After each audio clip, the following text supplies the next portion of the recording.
Hello, boys and girls. Hola, hola, mis amigos. Buenos días, buenas tardes. Welcome to Miss B's Audio Reads. It is the last Friday of May in 2020. What a crazy year it's been, huh? I have a special book for you today. We're going to read Chrysanthemum by Kevin Henkes. Hey, Katie. One of my best friends is on right now. I love it. I love this story, and I got dressed for it. If you see, I put on my chrysanthemum, my flower dress for this story. This story is super sweet because names are so special, you know? Your parents will usually pick out a name for you, and it takes a lot of thought when somebody's thinking about the name they're gonna give you. Hi, Harper.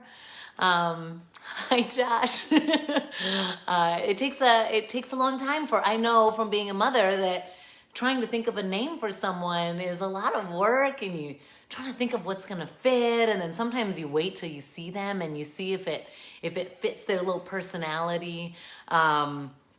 And I have a similar story to Chrysanthemum in the sense that my name was given to me in Spanish. So my name, although you may know me as Miss B, is Marisa. And so that's what my mom and dad and everybody called me for a long time. And then when I went to school, something happened and they changed it to Marissa because it was easier. And I went by Marissa for a very long time, and I don't think I was sad about it like Chrysanthemum, but I decided when I got older, I said, you know what? I really like my name. I like my name as Marisa. And so now, instead of going by Marissa, I choose to go by Marisa because that is the name that was given to me by my parents, and it actually was passed down. It was my mom is Marisa. She's Maria Luisa, but they shortened it to Marisa, and my grandmother and my great-grandmother. And so it's a name that's been passed down through generations. And so I'm very proud of it, and I love it. So this book has always kind of spoken to me a little bit. So I would love to read Chrysanthemum to you. And after we're done reading, maybe you could ask your parents how they came up with your name. What were they thinking when they named you?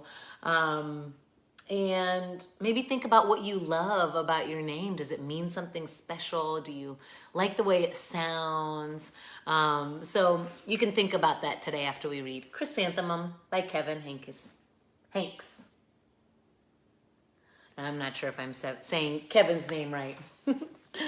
So the day she was born was the happiest day in her parents' lives. She's perfect, said her mother. Absolutely, said her father. And she was. She was absolutely perfect.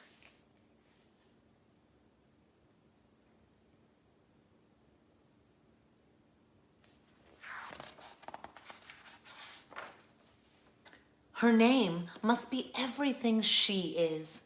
Her name must be absolutely perfect, said her father. And it was. Chrysanthemum. Her parents named her Chrysanthemum. Chrysanthemum grew and grew, and when she was old enough to appreciate it, Chrysanthemum loved her name.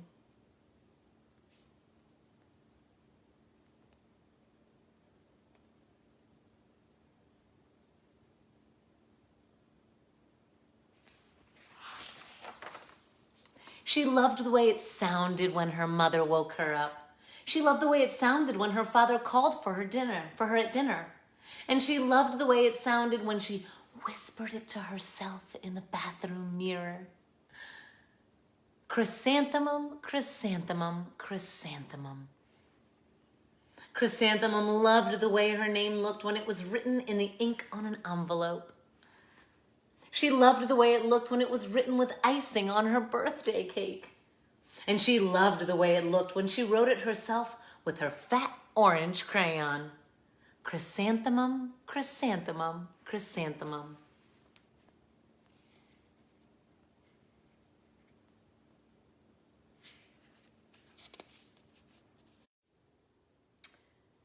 Chrysanthemum thought her name was absolutely perfect.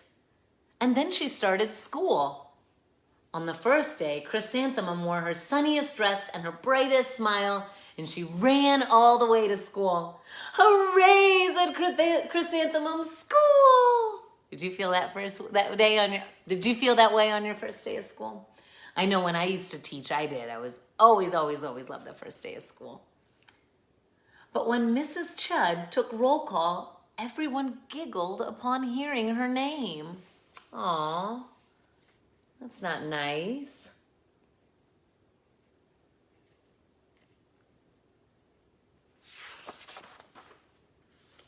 It's so long, said Joe.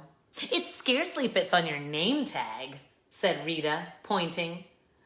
I'm named after my grandmother, said Victoria. You're named after a flower. Chrysanthemum wilted. It's a good word that the author chose to use, wilted, when a flower wilts. It's when it's starting to die a little bit, when you see it kind of crumpling. Chrysanthemum wilted. She did not think her name was absolutely perfect. She thought it was absolutely dreadful. The rest of the day was not much better. During nap time, Victoria raised her hand and informed Miss Chud that Chrysanthemum's name was spelled with 13 letters. That's exactly half as many letters as there are in the entire alphabet, Victoria explained. Thank you for sharing that with us, Victoria, said Mrs. Chud. Now put your head down.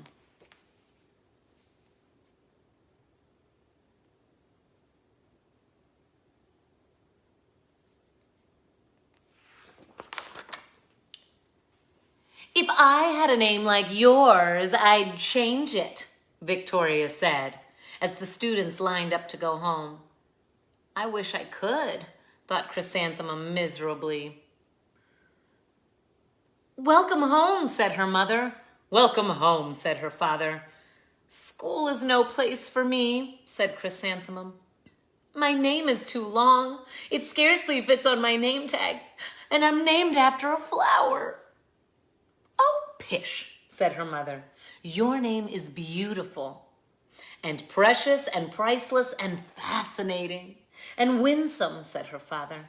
It's everything you are, said her mother.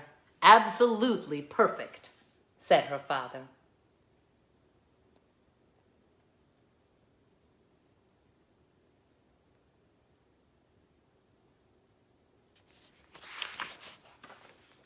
Chrysanthemum felt much better after her favorite dinner, macaroni with cheese and ketchup, and an evening filled with hugs and kisses and parcheesi. That night, Chrysanthemum dreamed that her name was Jane. It was an extremely pleasant dream, and Jane is a beautiful name.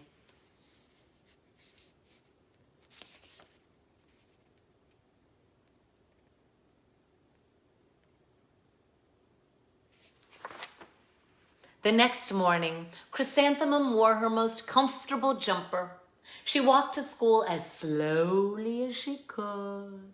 She dragged her feet in the dirt.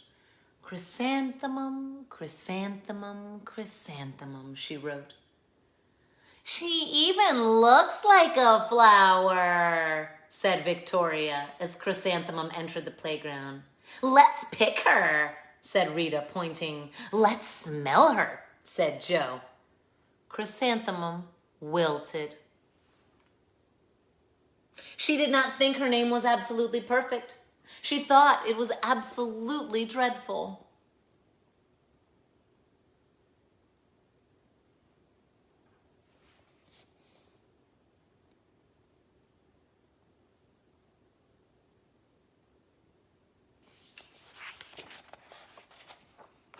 The rest of the day was not much better. During nap time, Victoria raised her hand and said, "A chrysanthemum is a flower. It lives in a garden with worms and other dirty things."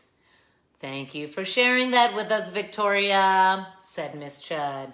"Now put your head down." "I cannot believe your name," Victoria said as the students lined up to go home. Neither can I, thought Chrysanthemum miserably. You're right, Katie, that is not nice.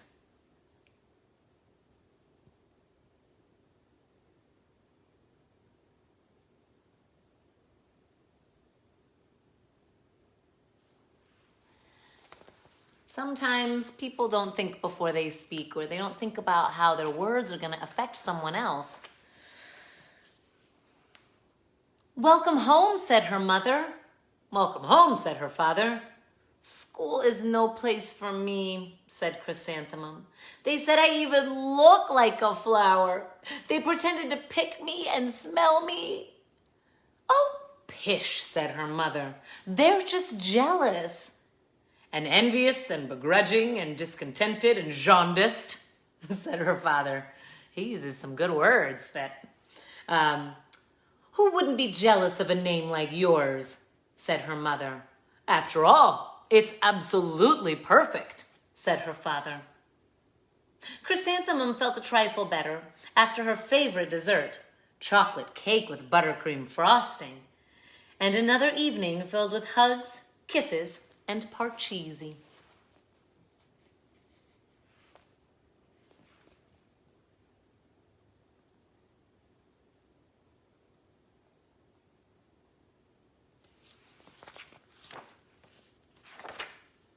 That night, Chrysanthemum dreamed that she really was a chrysanthemum. She sprouted leaves and petals. Victoria picked her and plucked the leaves and the petals one by one until there was nothing left but a scrawny stem. Ooh, that sounds like a nightmare. It was the worst nightmare of Chrysanthemum's life. Chrysanthemum wore her favorite outfit with 7 pockets the next morning. She loaded the pockets with her most prized possessions and her good luck charms. Chrysanthemum took the longest route possible to school. She stopped and stared at each and every flower. Chrysanthemum, chrysanthemum, chrysanthemum, the flowers seemed to say.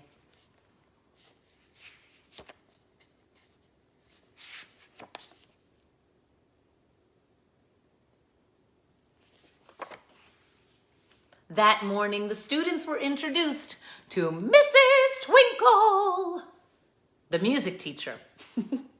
Her voice was like something out of a dream, as everything else about her. The students were speechless.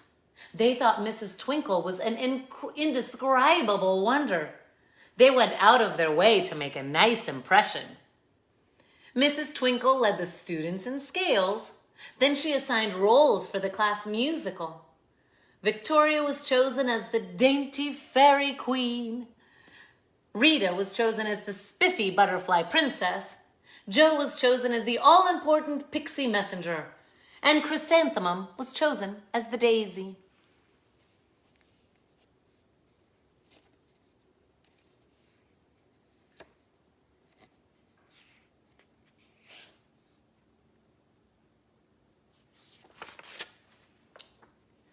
Chrysanthemum's a daisy, chrysanthemum's a daisy, Jo, Rita, and Victoria chanted, thinking it was wildly funny. Chrysanthemum wilted. Hi, Bobby. She did not think her name was absolutely perfect. She thought it was absolutely dreadful. What's so humorous? Asked Mrs. Twinkle. Chrysanthemum was the answer. Her name is so long, said Jo. It scarcely fits on her name tag, said Rita, pointing. I'm named after my grandmother, said Victoria. She's named after a flower.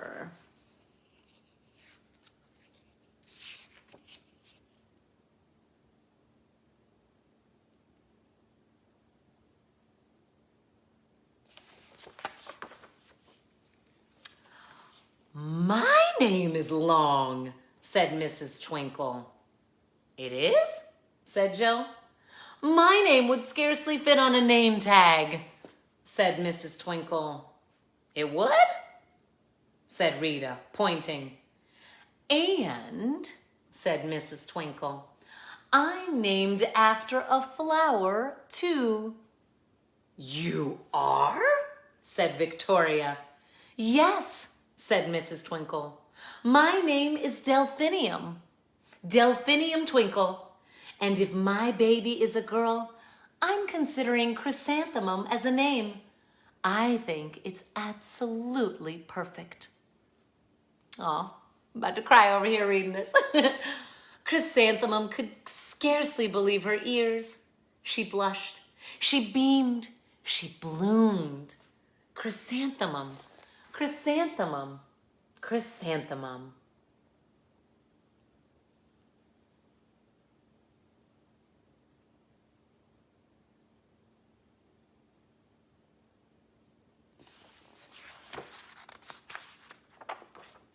Joe, Rita, and Victoria looked at Chrysanthemum longingly.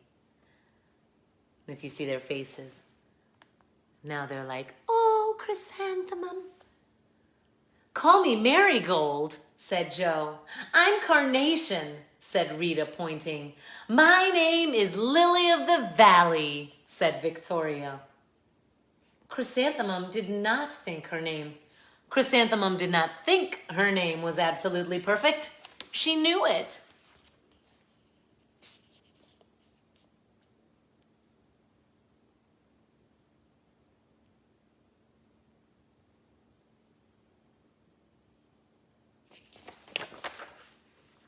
Epilogue. So that means like, what happens next?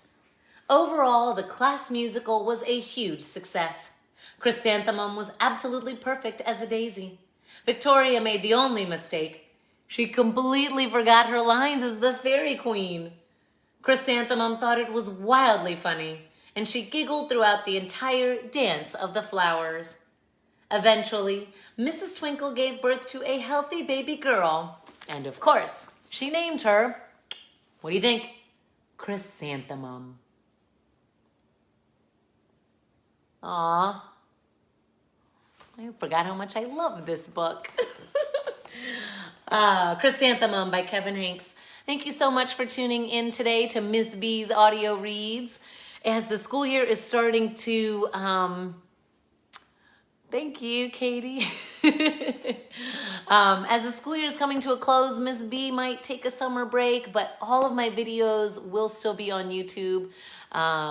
I will probably be back next week, and I'll keep uploading stuff. So moms, dads, friends, family, if you love Miss B's audio reads and you just want to keep it as a bookmark or something to come back to when it's a rainy day or people are bored and you just need a minute, you can go to my YouTube channel, Miss B's Audio Reads, be like a bumblebee, and subscribe to that so you'll get an email anytime there's a new video up. So I will let you know for sure if I will be back next week and what that will look like. But if not, I will see you soon, boys and girls. Hasta luego, hasta pronto.